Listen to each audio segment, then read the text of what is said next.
We have all sat through terrible, terrible presentations, and they usually seem to come from highly intelligent people in so many cases.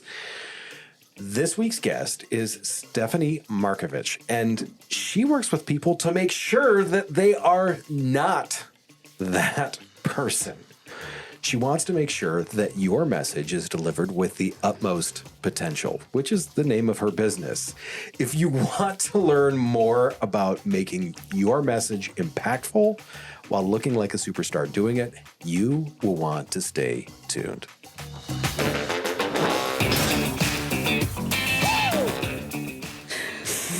Thank you for coming on. I appreciate this, that you've submitted yourself to this gauntlet of questions here. Super glad to be here. Good.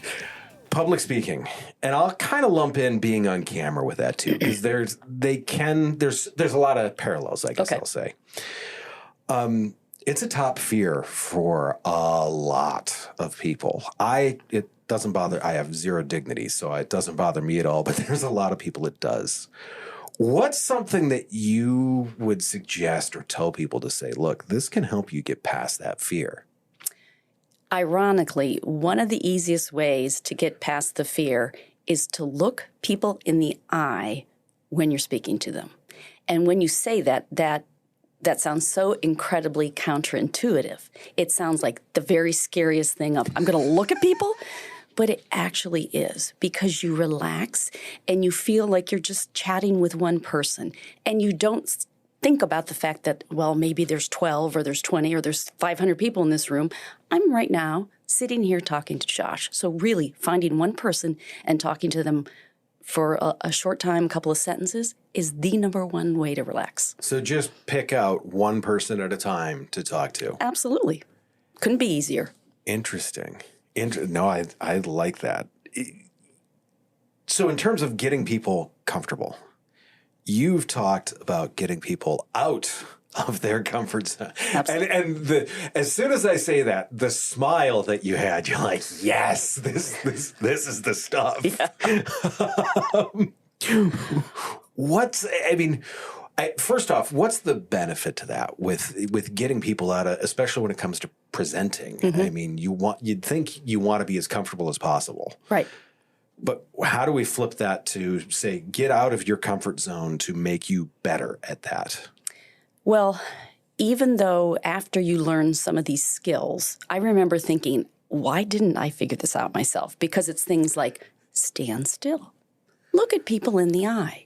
Make sure you're loud enough. It seems so common sense, but it's really not. And when you're kind of learning this process, it is threatening. It is intimidating. I try to make the environment comfortable, and, I try to be empathetic, but I try to push people because they're not going to get better unless they try things. And then my ultimate goal is at the end of the time that I'm working with them for them to say, you know what, I feel so much better. I know I can do this now. Because I know the fear that people have around this, and they don't need to. That's interesting. So it really is. It's. I've got to make a weightlifting analogy here. So okay. if I lift heavier and heavier, obviously that's going to get easier and easier. Mm-hmm. It's the same principle? It's exactly the same. In fact, when I'm working with small groups, I'll have people maybe in their 40s or 50s, and I'll say, how do you guys feel about presenting? And those that have been in the organization or in corporate America for a while will say, well, when I was younger, I really hated to present, but I've had to do it so much, I now enjoy it. It is. It's like anything else. The more you do it, the easier it gets. And I also tell people, don't think of it as I'm doing a presentation. Think of it as a conversation. And that takes a little pressure off as well. That's interesting, too, making it that conversation. Mm-hmm. I haven't thought about that, but that's something like we do in the studio all the time. We tell people, it's just a conversation. Right. Yeah. You're just you're sitting across the table from someone, just hanging out, having a chat. Yep. Interesting. What about if someone's an introvert? Well, I'm here to tell you I can get them out of that box as well. Now, let me tell you that I think a little bit like you, Josh. I'm naturally outgoing. I love people. I don't mind being the center of attention. So by default, it's probably been a little easier for me than a lot of people. But again, it's just about learning the skills, learning what you need to do. And I actually video people as they're practicing presentations because you kind of see what you're doing well, what looks kind of crazy. And then as I continue to coach, you see that improve, and that builds the confidence. I can stand in front of a room and say, Josh, that looks great. And then you might think, well, it felt really weird. I bet that looked really stupid. But if I record you on your phone and then you go watch it, you'll go, darn it, Stephanie's right. I looked a lot more confident. I looked like I had more presence and I was more credible by just standing still and not dancing around the front of the room. That credibility piece is something that's very interesting that you mentioned, because I don't feel that people put enough weight behind that. Presentation skills are a huge piece of someone's career. Absolutely. If you cannot present your idea, you're not going anywhere. Yeah. With that, how do you find that balance between, like, I want you to grow, but I don't want you to hate me? Yeah. Well, there's a couple things. I'm very respectful with people. I let them get some positive feedback from the audience before I give any constructive criticism. So they're hearing, okay, I'm doing some things right. And then I very gently talk about, this looks pretty good, but I think I can get it to look a little bit better. And then I say, let's try it again. Let's try this. And so I'm respectful. And I never say, Josh, that was bad. That was bad. I try to do it very gingerly. Like I said, there's a fine balance between, Sure. Coddling people and being too rough on them that they actually, you can't learn if you feel under attack. So you have to feel that, I can push you, but I'm going to do it in an empathetic way. Makes sense. Yeah, no, it's tough to coach someone that's in the fetal position crying in the corner. Yeah, and sometimes you actually just have to let those people take a little bit of a break because you can just see it on their face that doesn't matter what I say right now. They're melting down, and they just need a break. They need a break. Yeah. They have checked out. So speaking of taking a break, there's something that, you've said that I find interesting, and it's a philosophy that I also share in, that less is more. I hear it all the time. People talk in podcasts. They're like, hey, look, we've got this, this, and this, and this. And it's like, what is the point? Yeah. I always tell people, too, that when you're answering a question, answer the question first, then explain it. Mm-hmm. Don't give the explanation and then be like, so really it's a sort of kind of maybe. How do you get people to get the information across without sacrificing the message? Right. Certain groups have a higher tendency to try to tell the audience everything. Individuals that are in highly technical careers, engineers, IT, accounting, finance, all those details are incredibly important, and they want to share them. And they have very good intentions, and they want people to understand, and they want to share everything they know. But you and I know if you overshare, the message is lost, and you've just wasted everybody's time. So it's really important just to kind of pare things down, have speaking points, have bullet points, use visuals, but you really want to hone your message down to a few points, because more than that, even if you're talking to a group of peers, if it's new information, they won't remember. Got it. So just keep it to the exact important things. Yeah. No, the other thing that I like with that is that know the audience. Mm-hmm. Telling us about accounting things, you will find me in the back of the rooms, possibly snoring, maybe not. Yeah. I get that. If someone hasn't had any presentation training, mm-hmm. as a whole, what is the top thing that 90% of people can do to get better right off the bat? I would say if you have no access to any professional coaching, you don't have access to even a Toastmasters group, I would say record yourself. The next time you have a presentation, you stand up, you get your phone out, you record yourself, and you see what you got. Because First of all, there are going to be a number of good things that people do naturally, or maybe they've learned, and then you'll see the distracting behavior, the putting your hands in your pocket or twirling your hair, things you definitely don't want to do. It's so scary. Nobody likes to look at themselves on video. Everybody thinks their voice sounds weird. But if you can video record yourself and look at it objectively and say, intuitively, you know what's distracting. If you're moving around too much, if you have your hands locked behind your back because you're ex-military and you're at ease, you're going to see that. So that's what you want to focus on. I love that. It is. I always say that. I can always tell when I have ex-military in the room because that's a relaxed, literally at ease position. Yeah. But it's also a little bit, unnatural. Right. It's at ease for them, right? Not anyone else in the room. Right. Kind of take it. You have a marketing background. Yes. I mean, that's, if I remember correctly, that's what you went to school for. Mm-hmm. You spent a lot of time kind of in that realm. You've told other people, focus on their marketing, make sure that you're posting enough to stay in front of people. Mm-hmm. How do you help people in saying, look, post, but don't get too pitchy? Yeah. How do you help people find that balance with stuff?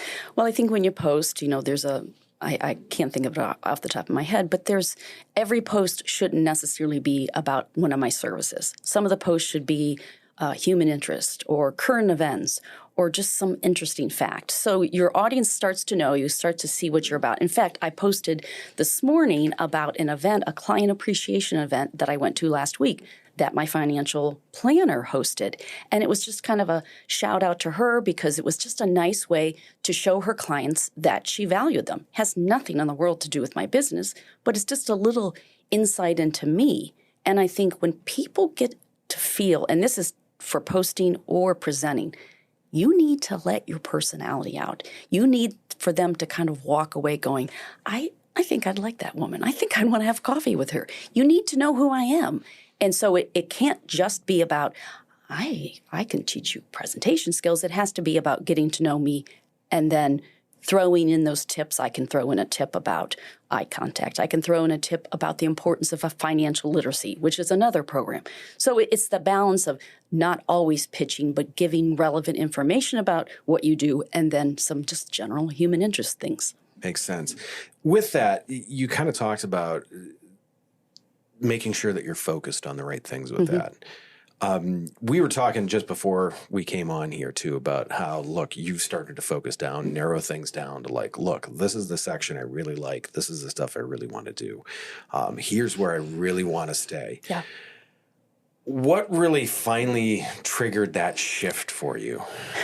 Well, I think what I did is completely normal in anyone's entrepreneurial journey, especially if you're a solopreneur. You're starting a business, you need money. So you take every client, and look, I've had great clients, but some of them ended up with me teaching curriculum that I had to learn, which is something you don't get paid for, and not necessarily content that I was excited about. Sure. And the pay wasn't what I was looking for. So I finally kind of said, I think I've got a pattern here where I've developed a client base. They know who I am. I'm building that base, and I'm not going to knock myself out anymore doing work that doesn't bring me joy, especially if it's not financially lucrative. It's funny that you say that too, because it's about finding your people, finding the ones, finding that, especially like you said, as solopreneur or whatever, it's a lot of work. Yep. It's a lot of time. If you do not love it, it's that much more difficult. Yes. When it comes to marketing, it's to me, it also seems like too many people focus on talking to everyone. When that comes to presenting, typically if you're going to be presenting in a room full of people, they're going to have a common interest. Do you feel that, so many people try to present too much because they want everyone to like them in the room, or do you feel that that's not as much of an issue? I don't think it's that people want everyone to like them. I think people genuinely think they need to tell people everything. And they think they're going to be judged. They think they're going to think that the audience doesn't that you didn't dive deep enough. And I tell people, keep it high level, hit your main points, throw some slides in an appendix. If you get those detailed questions, you can maybe go to those slides. Or if somebody wants more info, what are they going to do? They're going to stop you after the talk and they're going to say, hey, can you tell me a little bit more about XYZ? I'm telling you, you can't be everything to everyone and you can't tell us everything. It's impossible and it's ineffective. It's no one wants that. And nobody wants that. And people are on their phone and they're not paying attention to you. Mm-hmm. Yeah, you don't want that. You don't want to look out there and see that. See half the crowd staring at their phones. You're like, you've lost them. I need to pick this back up. Yeah. Right. You've talked about how sometimes it's difficult finding that decision maker, whether it be in marketing. What's a tactic that you've found that is an effective way to reach those specific people and figure out who they are? Right. Part of it is, I really use LinkedIn a lot. One of the things you can do is you find someone and you have no connection to them is maybe one of your connections knows them and you can ask for an introduction. Also, you can join certain networking groups that you're going to have face-to-face time with those people. And a really simple thing that I've kind of been bad about is when I have a happy client, I need to ask those happy clients, hey, do you have a partner in a company nearby that might be able to use my work? Because that's a gold mine, and we frequently don't think about doing that. Sure. That 100, guilty as charged. What's something that you've been doing presentations for a number of years? Yes. What's something that you feel that you still need to work on when it comes to your presentations? You knew I was going to give you a couple of flyers here. Yeah, what do I need to work on? I think, if anything, when I'm teaching presentation skills, I love people. You spend a day with them, a day and a half. You get to kind of know them. I think maybe I drop my, not professionalism, but sometimes I might get too relaxed because I love to make jokes. And I think I do have to be careful because if you don't know me, you don't, humor is you have to be careful with. And I think sometimes I get so comfortable and I really enjoy being with other people. Maybe I make comments that I should just keep to myself. Maybe once or twice.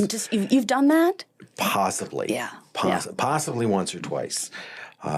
In one of the classes that I teach, they have been thoroughly impressed that out of like the 50 people that have been through, I have only offended one. Okay, good. Yeah. So that's like a 2% rejection record. They're like, this is not what we expected. Yeah. We expected customer service to be ringing. You know what, Josh? We're not going to be everybody's cup of tea. No, I definitely not. Definitely not. That's when you're presenting. What's something that a lot of people feel like they have a difficult time building that initial rapport. Mm-hmm. What's a way to kind of come out of the gate with that and give the audience that, hey, I should probably listen to this person? Yeah, a couple of different things. When I get to a class, and let's say it starts at 9, people will start to filter in, and I go up and talk to them. And I ask, what's your role here in the company? And that sort of thing. So I have a sense of who they are. And I'm also letting them know, she seems like a human being. Maybe she's not going to eat me up and spit myself out. And then another thing is I like to open with kind of a hook, a quote, a rhetorical question, something that is just unexpected, because usually we say, hi, I'm Stephanie Markovic. I'm here to train you on presentation skills. Okay, fine. But what if I start out with, a good orator is both pointed and impassioned. And that's a quote from Cicero. And after 2,000 years, nothing has changed. Your message need to be clear and concise, pointed, and impassioned. You got to connect with the room. You got to connect with people. So that's how I usually start a program. And I think it's unexpected, and people go, and then they check in. That makes sense. It's funny because that's one of the reasons why I wanted to have you on today, because there's parallels like that with the podcast. Mm-hmm. When we always tell people you need to start with that hook. Mm-hmm. If you just start with, hey, guy, anytime someone starts with, hey, guys, I'm like, next. Swipe. Right. We're out of, I don't know which direction I'm swiping for that, but it's getting swiped. Right. It's give me something interesting. Give me a reason to set the hook, bring them towards the boat, get them in the boat later, but get that hook in. You've been training people, like I said, for a while. What's kept you passionate and engaged in doing that? I think I've stayed engaged because this is such a terrifying thing for the great majority of people. I've had people say, I was supposed to come to this class last time and I called in sick because I was so scared. Or I'd literally see it on their face when they come in. They won't give you eye contact. They're terrified. I mean, people are terrified. And I know there's a few easy things that they can be taught so they don't feel terrified. First of all, I want them to look better, but I want them to feel better. As you said, this is incredibly important as you move up the ladder. You have to know how to do this. So you might as well learn it and you might as well get comfortable with it because it's important. So here's something that I've always wondered about, and you'll obviously, I've told people my answer on this, but I'd like to hear yours. When you mess up speaking, do people care? Do people care when you mess up speaking? No. What I say to people, I say, take one of two approaches. Just pretend it didn't happen. And because in 30 seconds, you will be on a completely different point and no one will remember. Or make a joke about it. People in the audience, here's something I think that's important. People think everyone's judging me. Everybody's waiting for me to goof up. And that's so not true. Because people are giving you their time. They want you to give them something of value. So no, actually, first of all, your audience generally is not hostile. And if you goof up, you know what they're going to do? They're going to go, I've done that, man. It makes you actually look more human. It makes you look real when you make a mistake. So don't let those little things blow you up. It's interesting you said that, and the audience is not hostile. I've never looked at it that way. Mm-hmm. Those people are there because, I mean, they want to get something from you. Right. They're there they want you to succeed. Yes, they do. Whether you're in person, on camera, whether they want to get something from you, so they want you to succeed. Right. Otherwise, it's a failure for them. Yes, it's a waste of their time. Totally makes sense. I'm seeing the light, and I'm pretty sure it's not a train either. You mentioned in one of the questions that I asked that your advice to your younger self would be, you are enough. Mm-hmm. How has embracing that changed your journey over time? And you pick the time scale there. Yeah, you know what? It takes so long to get to that point for most people. I mean, a lot of my friends are kind of into personal development, self-help, because we know for so long, you know, you have to be this, you have to be that. And if you're not, it means that. And it's exhausting. And the other thing is, all this that we worry about, we think everybody's judging us and looking at us. We're really not that important. Yeah. Most people aren't paying attention to that. And when you decide who you want to be, it's so liberating because for a while, actually in my late 20s, I was in a position I was very unhappy in, but I had taken it because other young women in that field had kind of progressed down this same pathway. And I got myself there and I was miserably unhappy. And then one day I woke up and I go, I'm 28. I don't have to do this anymore.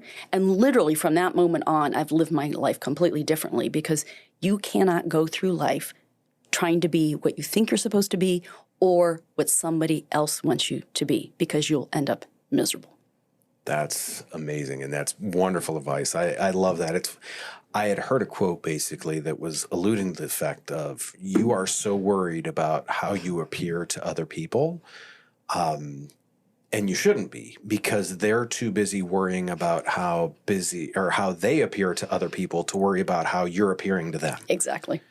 I was like, oh, you carry the one, add the right. Divide by two. Yeah. Right. There's not enough space for people to actually worry about how you appear to them. No. People don't care. No, they just don't. What does the future look like for Utmost Potential over the next, let's say, year? for the next year. I'm going to start offering a couple of new programming options, which I'm kind of excited about. And as I said, I'm just refining what I'm training people on, because I do have a few other options other than presentation skills, although presentation skills is my baby. So I really want to teach and facilitate on programs that have meaning to me and work with clients that kind of are on the same page with me and just keep doing what I'm doing. Nice. If someone wants to get a hold of you, where is the best place for them to go? I would say they shoot me an email. My email is Stephanie, Stephanie, at, unfortunately, a long email. I made the same mistake. the utmostpotential.com. And you can certainly find me on LinkedIn. Awesome. I thank you very much for that. I thank you for the time today. This has been a lot of fun. The big thing to me is I've pulled a number of tidbits out of this, and I'm sure everyone that's listening has also. Well, thank you so much, Josh. You are just a joy to be around, and thank you. This has been a lot of fun. Thank you. For all of you out there, to me, the thing that I like with this is that there should be this amount of confidence that you're going to get from this, and knowing that, yes, you are enough, and presenting in that way and bringing that all together shouldn't be all that complex. It's about being yourself, it's about being comfortable, and it's about being succinct. Don't put yourself up there longer than you absolutely have to. That all being said, if you're willing, give us a follow. Also, any comments, would love to hear your comments on this. If you could, we'd greatly appreciate a review on whatever podcasting platform you are listening on. As always, take care of yourself, and if you can, take care of someone else. I will see you soon.